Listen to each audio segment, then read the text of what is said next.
Hello दोस्तों, आज है 29 मई और आप देख रहे हैं ताज़ा न्यूज़ का टॉप 20 वीडियो, जिसमें हम बात करते हैं अब तक की 20 जरूरी और बड़ी खबरों के बारे में। तो चलिए जानते हैं आज की इस वीडियो में क्या क्या है। आज हम जानेंगे एमपी में 1 जून के बाद भी बढ़ सकता है कोरोना कर्फ्यू। एमपीपीएससी और 10वीं का एग्जाम हुआ है कैंसिल। बदल गए हैं एलपीजी से जुड़े कुछ नियम, अब आप किसी भी कंपनी से भरवा सकते हैं सिलेंडर। और भी है कुछ नियम जो हम आगे चल के जानेंगे। इसके साथ ही जानेंगे 5G सर्विस को लेकर सरकार का बड़ा फैसला, गेट 2021 की काउंसलिंग के बारे में। साथ ही जानेंगे बिजनेस अपडेट, किन ट्रेन के बदले हैं नियम और कोरोना से जुड़ी कुछ खबरें। तो चलिए जानते हैं सभी खबरों को विस्तार में। पहली खबर है, एमपी में 1 जून के बाद भी बढ़ सकता है कोरोना कर्फ्यू। जी हां दोस्तों, मध्य प्रदेश 1 जून से अनलॉक होगा या नहीं, इस पर सरकार दुविधा में पड़ गई है। प्रदेश के मुख्य सचिव को मिले पत्र के मुताबिक केंद्र ने राज्य को सलाह दी है कि जून के आखिरी तक यानी 30 जून तक प्रदेश में लॉकडाउन को बढ़ाया जाए। तो अब देखते हैं मध्य प्रदेश सरकार क्या करती है। तो चलिए बढ़ते हैं अगली खबर की ओर। पीएम मोदी ने उड़ीसा, बंगाल और झारखंड को दिए 1000 करोड़ रुपए। जी हां दोस्तों, पीएम नरेंद्र मोदी ने शुक्रवार को यास चक्रवाती तूफान को लेकर एक मीटिंग रखी थी और प्रभावित इलाकों को सर्वेक्षण किया। पीएम ने तत्काल राहत गतिविधियों के लिए 1000 करोड़ रुपए की वित्तीय सहायता देने की घोषणा की है। तो चलिए बढ़ते हैं अगली खबर की ओर। दिसंबर 2021 तक सबको लग जाएंगे कोरोना टीका। जी हाँ दोस्तों, प्रकाश जावड़ेकर ने कोरोना टीकाकरण पर बात करते हुए कहा है कि दिसंबर तक भारत में टीकाकरण की कवायद पूरी हो जाएगी। स्वास्थ्य मंत्रालय ने तब तक 216 करोड़ खुराकों के उत्पादन का रोड मैप पेश कर दिया है। कोरोना टीकाकरण अभियान के तहत देश में 20 करोड़ से ज्यादा वैक्सीन लग चुकी हैं। तो चलिए बढ़ते हैं अगली खबर की ओर। ट्विटर पर लगा $3,80,000 का जुर्माना। जी हाँ दोस्तों, ट्विटर भारत में नई आईटी नियमों को लेकर लड़ाई लड़ रहा है। इसी बीच रूस की एक स्थानीय अदालत ने ट्विटर पर प्रतिबंधित सामग्री को न हटाने पर 1.9 करोड़ रूबल यानी कि करीब $2,59,000 का जुर्माना लगाया है। साथ ही अनाधिकृत विरोध के लिए कंपनी का जुर्माना बढ़ाकर 2.79 करोड़ यानी कि $3,80,000 कर दिया गया है। हम आपको बता दें कि अप्रैल की शुरुआत में रूस में इसी तरह के अपराध के लिए ट्विटर पर $1,21,000 का जुर्माना लगाया गया था। तो चलिए बढ़ते हैं अगली खबर की ओर। जल्द बदलने वाले हैं आपके एलपीजी रसोई गैस सिलेंडर से जुड़े कुछ नियम। दोस्तों, अगर किसी ग्राहक के पास एक कंपनी का गैस सिलेंडर है तो वो दूसरी या तीसरी किसी कंपनी से भी गैस सिलेंडर अब ले पाएगा। अगर आसान शब्दों में कहें तो उपभोक्ता के पास आईओसी का सिलेंडर है तो वो बीपीसीएल से भी भरवा सकता है। इंडियन ऑयल, भारत पेट्रोलियम और हिंदुस्तान पेट्रोलियम तीनों कंपनी मिलकर एक खास प्लेटफॉर्म बना रही हैं, जिससे आप एक सिलेंडर को दूसरे कंपनी से भी भरवा सकते हैं। सरकार ने तेल कंपनियों को इस बारे में निर्देश भी जारी कर दिया है। एलपीजी कनेक्शन के नए नियमों के मुताबिक अब आप 5 किलो का छोटू सिलेंडर का कनेक्शन बिना एड्रेस प्रूफ के साथ भी ले पाएंगे। इस छोटे से गैस सिलेंडर का फायदा उन लोगों को मिलेगा जो कि प्रवासी हैं। तो चलिए बढ़ते हैं दोस्तों अगली खबर की ओर। कोरोना महामारी की वजह से अनाथ हो चुके बच्चों की जरूरतों को पूरा करे सरकारें। जी हाँ दोस्तों, सुप्रीम कोर्ट ने कहा है कि कोरोना महामारी ने एक अभूतपूर्व स्थिति पैदा कर दी है और संवेदनशील बच्चों पर व्यापक प्रभाव पड़ता है। साथ ही कहा है कि बड़ी संख्या में ऐसे बच्चे हैं जो माता पिता की मौत से अनाथ हो गए हैं। वहीं सुप्रीम कोर्ट ने सभी जिला अधिकारियों को ऐसे बच्चों की जानकारी पोर्टल पर अपलोड करने का आदेश दिया है जो मार्च 2020 के बाद अनाथ हुए हैं। तो चलिए दोस्तों बढ़ते हैं अपनी अगली खबर की ओर। गेट 2021 की काउंसलिंग प्रक्रिया शुरू। जी हाँ दोस्तों, गेट 2021 काउंसलिंग के लिए ऑनलाइन रजिस्ट्रेशन की प्रक्रिया 28 मई से शुरू हो गई है। हम आपको बता देते हैं काउंसलिंग का शेड्यूल क्या है। पहला राउंड 28 से 30 मई, दूसरा राउंड 4 जून से 6 जून, तीसरा राउंड 11 जून से 13 जून, चौथा राउंड 18 जून से 20 जून और पांचवा राउंड 25 जून से 27 जून रहेगा। तो जल्दी ही अपना काउंसलिंग का फॉर्म भर दें। तो चलिए बढ़ते हैं अगली खबर की ओर। NIOS ने जारी किया ऑन डिमांड परीक्षा का रिजल्ट। जी हाँ दोस्तों, national institute of open schooling ने ऑन डिमांड परीक्षा का रिजल्ट जारी कर दिया है।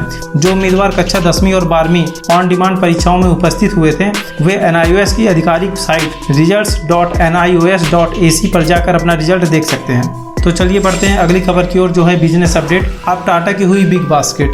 जी हाँ दोस्तों, बिग बास्केट भारत की सबसे बड़ी ग्रोसरी कंपनी है। टाटा सन्स ने बिग बास्केट में बड़ी हिस्सेदारी खरीदी है। रिपोर्ट के मुताबिक यह डील करीब 9500 करोड़ रुपए में हुई है। इस डील के साथ ही अब वह अमेजन, फ्लिपकार्ट और जियो मार्ट के साथ रेस में शामिल हो गई है। तो अब इन तीनों बड़ी कंपनियों को टाटा टक्कर देगी। चलिए बढ़ते हैं अपनी अगली खबर की ओर। 5G सर्विस को लेकर सरकार ने बढ़ाया एक और कदम।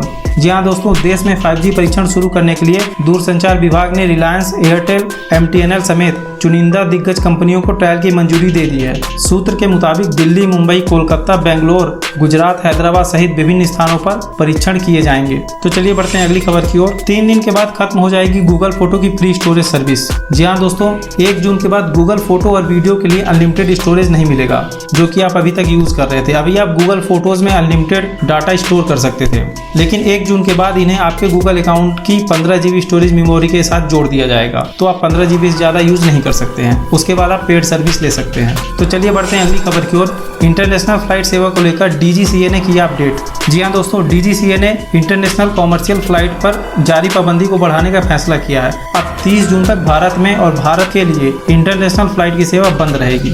तो अगली खबर की ओर बढ़ते हैं। नहीं होगी 10वीं बोर्ड की परीक्षा। जी हाँ दोस्तों, महाराष्ट्र की स्कूली शिक्षा मंत्री ने साफ कर दिया है कि इस साल 10वीं बोर्ड का एग्जाम नहीं होंगे और 9वीं के प्रदर्शन के आधार पर जून के आखिर में रिजल्ट घोषित कर दिया जाएगा। तो चलिए बढ़ते हैं अगली खबर की ओर। स्पुतनिक V को लेकर खत्म हुआ इंतजार। जी हाँ दोस्तों, Russian corona vaccine Sputnik V भारतीय बाजार में आ चुकी है। इसकी कीमत 1195 रुपए रखी गई है। रिपोर्ट के मुताबिक भारत और रूस मिलकर अगस्त-सितंबर तक हर महीने 35 से 40 मिलियन डोज स्पुतनिक वैक्सीन की तैयार करेंगे, ऐसा उन्होंने लक्ष्य रखा है। अपोलो ग्रुप ने कहा है कि हर सप्ताह 10 लाख लोगों को वैक्सीन लगाई जाएगी। जुलाई में यह क्षमता दोगुनी कर दी जाएगी। तो चलिए बढ़ते हैं अगली खबर की ओर। पेटीएम पेमेंट्स बैंक जारी करेगा 10 लाख से ज्यादा फिजिकल वीजा डेबिट कार्ड। जी हाँ दोस्तों, पेटीएम ने वीजा वर्चुअल कार्ड की सफलता के बाद physical visa debit card launch करने की घोषणा कर दी है। इसके जरिए ग्राहक देश विदेश कहीं भी आसानी से भुगतान कर सकते हैं। इस नए कार्ड का इस्तेमाल दुनिया भर में आसानी से किया जा सकता है। तो अब आप पेटीएम बैंक के पैसे को डायरेक्ट एटीएम से कहीं से भी निकाल पाएंगे। तो चलिए देखते हैं अगली बड़ी खबर। MPPSC exam 2020 postponed. जी हाँ दोस्तों, मध्य प्रदेश लोक सेवा आयोग ने सिविल सेवा परीक्षा 2020 की प्रारंभिक परीक्षा को स्थगित कर दिया है। इस परीक्षा का आयोजन 20 जून को होने वाला था, जिसे अब कोरोना के कारण टाल दिया गया है। तो देखते हैं अगली खबर। MP board 12th exam 2021। दोस्तों, माध्यमिक शिक्षा मंडल की कक्षा 12वीं की परीक्षा जुलाई महीने में आयोजित हो सकती है। जुलाई महीने में परीक्षा आयोजित करने को लेकर फैसला लगभग तय माना जा रहा है। परीक्षा की तारीख को लेकर आधिकारिक घोषणा की जानी है। तो चलिए देखते हैं अगली खबर। 5 जून से इन स्टेशनों पर बदल रहा है 50 ट्रेनों का टाइम टेबल। जी हाँ दोस्तों, रेलवे की ओर से जयपुर मंडल और दूसरे मंडलों व क्षेत्रीय रेलों के इंटरचेंज स्टेशनों पर ट्रेनों के आवागमन और प्रस्थान समय में परिवर्तन करने का फैसला किया गया है। यह सभी बदलाव अलवर, बांदीकुई, फुलेरा और रेवाड़ी स्टेशनों पर होंगे। इन सभी इंटरचेंज स्टेशनों पर 5 जून से 50 ट्रेनों के समय में बदलाव किया जा रहा है। तो चलिए बढ़ते हैं अगली खबर की ओर, जो कि है सोने की कीमतों में बड़ी गिरावट। जी हाँ दोस्तों, शुक्रवार को भारतीय बाजार में सोने की कीमतों में गिरावट दर्ज की गई है। दिल्ली सराफा बाजार में 10 ग्राम सोने का दाम 205 रुपए गिर गया है। हालांकि चांदी में तेजी रही है। 1 किलोग्राम चांदी का भाव 61 रुपए बढ़ा है। तो बढ़ते हैं अब अपनी आखिरी खबर की ओर। देश में कोरोना वायरस के नए मामलों में लगातार कमी देखी जा रही है। आज एक बार फिर 2 लाख से कम मामले दर्ज किए गए हैं। शुक्रवार को जारी ताजा आंकड़ों के मुताबिक भारत में पिछले 24 घंटे में 1,86,364 नए मामले सामने आए हैं। वहीं बीते 24 घंटे यानी एक दिन में 3660 मरीजों की घातक वायरस के चलते जान गई है।